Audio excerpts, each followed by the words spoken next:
Other, when we talk about risk factors for hypertension, we really talk about two things. One is the risk factors for developing hypertension, and those are age. So as we get older, we're more likely to get hypertension.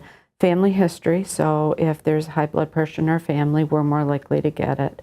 Overweight or obesity is a higher risk factor. Inactivity, smoking, alcohol use, all of those things put you at higher risk of developing high blood pressure. Being African American is a risk factor. Eating a high salt diet is a risk factor. Being overweight is a risk factor. I think the only way you can really prevent, or I don't think you really can prevent high blood pressure, especially if it's genetic. If both your parents have it, if all your grandparents have it, and all your brothers and sisters have it, you probably will eventually, unless you're really lucky, end up with high blood pressure. So genetics plays a huge role.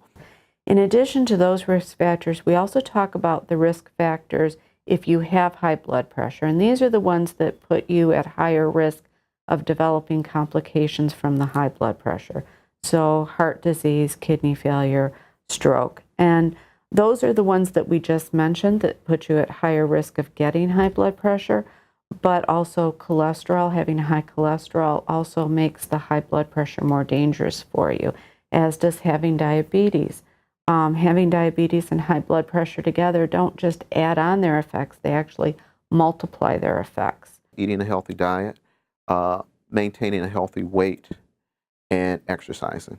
I have seen patients that have done these things and had a severe family history, a long family history of hypertension, and have been able to stay off blood pressure medicine for a longer period of time than they probably would have if they were overweight, if they weren't exercising, if they were eating a high sodium meal. These things are controllable, and a lot of it has to do with how you handle the disease.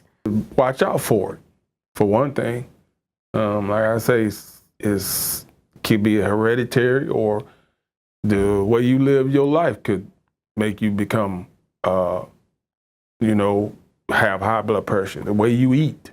It means life to me because I've experienced the high blood pressures, and it is not an easy task. You have to really be careful with what you eat.